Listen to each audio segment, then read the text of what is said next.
My Sugar Daddy. Chapter 15.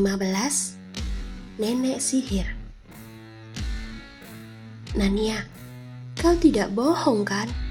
Pekik Susan dan Tasya tak percaya. Mereka sampai berdiri saking kagetnya setelah mendengar pengakuan sahabat mereka ini. Melihat reaksi heboh di diri kedua sahabatnya membuat Nania tersenyum penuh kepuasan.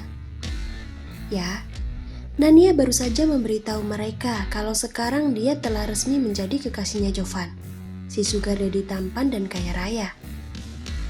Sebenarnya sudah sejak semalam Susan dan Tasya mencecar Nania perihal foto yang dia unggah ke akun media sosialnya, di mana Nania mengunggah foto mesra bersama seorang pria yang wajahnya tertutupi stiker.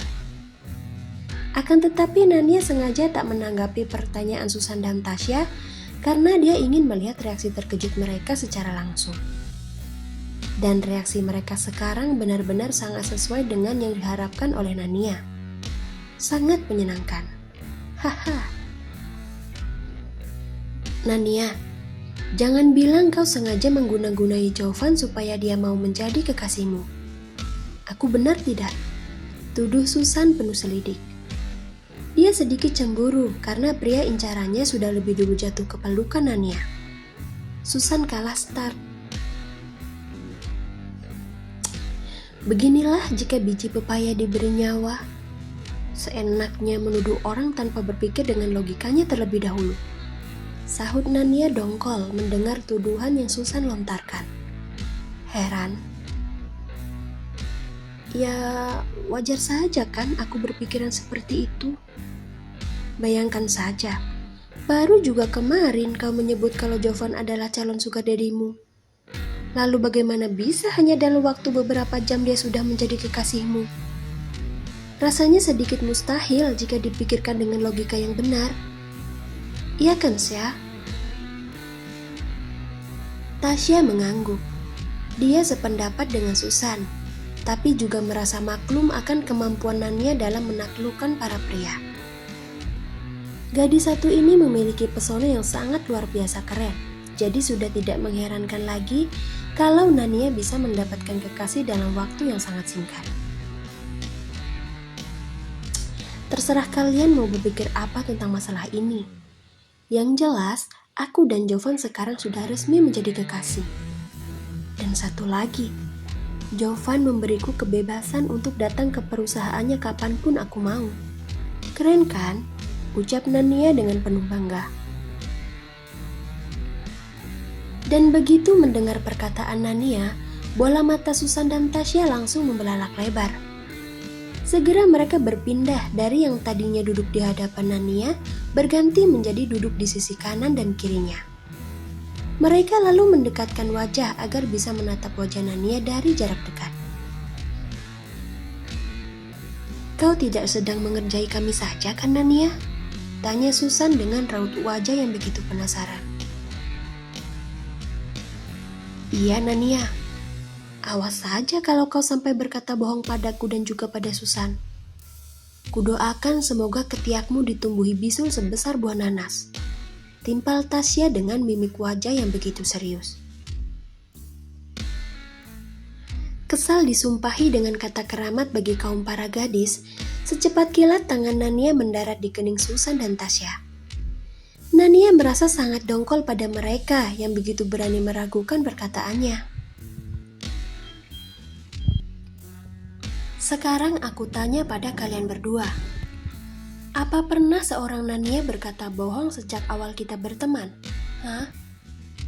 Kalau memang pernah, beritahu aku kapan hal itu terjadi. Cepat jawab. Cecar Nania sambil menatap bergantian pada kedua sahabatnya yang tengah mengelus kening masing-masing. Sepertinya serangan Nania tadi cukup kuat karena kulit kening Susan dan Tasya sampai memerah. Tapi masa bodoh lah. Siapa suruh berani menyumpahinya seperti itu? Kan salah mereka sendiri. Nania, bisa tidak sih kau jangan menganiaya kami ketika sedang marah? Tadi kalau kepalaku sampai gegar otak bagaimana? Kesal Susan. Biar saja. Menurutku itu malah bagus. sahut Nania acuh. Beginilah jika mempunyai sahabat yang tidak punya hati. Menyebalkan. Masa bodoh. Itu derita kalian karena sudah mau berteman dengan gadis barbar sepertiku. Kalau tidak suka, pergi saja sana cari teman yang baru. Aku tidak keberatan ditinggal pergi oleh kalian. Dan ketika Susan dan Tasya hendak membalas perkataan Nania, tiba-tiba saja Kristal dan personilnya datang menghampiri mereka. Nania yang melihat musuh bebuyutannya muncul pun langsung mencubit tak suka. Hatinya sedang sangat bahagia sekarang, jadi dia tidak berselera meladeni wanita-wanita pengidap penyakit hati seperti kakak seniornya ini. Sepertinya ada yang baru saja mempunyai kekasih di sini. Apa benar begitu, Nania? Tanya Kristal sambil tersenyum penuh ejek. Sejak semalam semua pria yang ada di kampus ini dibuat geger oleh unggahan foto Nania yang tengah dipeluk oleh seorang pria misterius. Ketika di awal melihat foto itu, sebenarnya Kristal merasa sedikit tidak asing dengan jas yang dipakai oleh kekasih barunya Nania. Dan demi membuktikan kalau pemikirannya tidaklah benar, Kristal memutuskan untuk menghampiri gadis ini guna untuk mencari tahu kebenarannya. Matamu kan tidak buta, masa hal seperti itu saja masih harus bertanya padaku? Kenapa? Jangan bilang kau tidak mengikuti akun media sosialku ya, jawab Nania dengan nada mengejek. Dia sudah bisa mencium aroma-aroma pelakor di diri kakak seniornya ini. Cih, apa untungnya aku mengikuti orang sepertimu? Kurang kerjaan saja, sahut Kristal seraya mencebik acuh. Padahal sebenarnya dia itu mengikuti apapun yang diikuti oleh Nania. Namun karena gengsi di hadapan teman-temannya, Kristal dengan sengaja berkata bohong. Kristal mana mungkin rela membiarkan orang-orang ini tahu kalau dia begitu penasaran terhadap semua hal yang dilakukan oleh bunga kampus ini. Melihat sikap Kristal yang begitu angkuh membuat Nania menyeringai tipis. Hanya orang-orang bodoh saja yang akan mempercayai ucapannya begitu saja. Dan sayangnya Nania bukan termasuk dalam golongan orang-orang bodoh tersebut. Karena apa? Karena Nania tahu dengan sangat jelas kalau Kristal itu diam-diam selalu mengamati kesehariannya lewat akun media sosialnya. Ini bisa Nania ketahui karena buktinya Kristal bisa tahu tentang dia yang mempunyai kekasih baru. Kenapa menatapku seperti itu? Tidak pernah melihat gadis cantik ya? Tanya Kristal merasa menang ketika Nania terus menatapnya lekat. Apa kau bilang? Gadis cantik? Setelah berkata seperti itu, Nania, Susan dan juga Tasya tertawa terbahak-bahak. Dan hal ini rupanya membuat Kristal merasa tersinggung.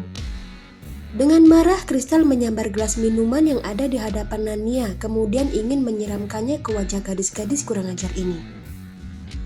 Namun sebelum sempat Kristal melakukan keinginannya itu, tangan Kristal sudah lebih dulu ditangkap oleh Nania. Dengarkan aku baik-baik, Kristal. Jangan sesekali kau pernah terpikir untuk menyakiti aku dan kedua sahabatku. Karena apa? Karena aku bisa saja melakukan sesuatu yang jauh lebih buruk dari apa yang akan kau lakukan terhadap kami. Cukup dengan kau yang selalu mencari gara-gara denganku, tidak dengan hal semacam ini. Ucap Nania sambil berusaha menahan kemarahannya. Di kampus kau boleh saja menjadi seniorku, tapi di luar kampus, kau dan aku sama-sama hanya seorang gadis biasa. Jadi berhati-hatilah dalam berkata dan memainkan tanganmu, karena itu bisa mendatangkan sesuatu yang buruk dalam hidupmu. Paham? Apa kau sedang mengancamku? Kesal Kristal sambil berusaha melepaskan tangannya dari cengkraman tangan Nania. Jujur, dia sebenarnya sedikit ngeri melihat cara Nania menatapnya. Akan tetapi berusaha Kristal tahan karena dia tak ingin merasa malu di hadapan teman-temannya karena sudah kalah dengan junior mereka. Anggap saja seperti itu, dan jangan lupakan tentang aku yang adalah seorang atlet bela diri. Percaya tidak, kalau hanya dengan satu tinju dariku, aku bisa membuat tulang hidungmu patah menjadi 2. Mau mencobanya? Tanya Nania seraya tersenyum lebar. Dia lalu menghempaskan tangan Kristal dengan kasar, kemudian mengajak Susan dan Tasya untuk segera pergi dari sana. Ayo kita pindah ke tempat lain saja. Mataku sakit setelah melihat wajah jelek nenek sihir ini. Susan dan Tasya kompak mengangguk. Mereka segera mengikuti langkah Nania setelah menjulurkan lidah pada Kristal dan teman-temannya. Puas sekali mereka menyaksikan kakak senior angkuh itu kalah telak di tangan Nania. Hehe, memangnya enak disikat oleh juniornya sendiri? Angkuh sih. Awas saja kau Nania. Aku pasti akan membuat perhitungan atas penghinaan yang telah kalian lakukan hari ini. Dasar sialan, geram Kristal dalam hati.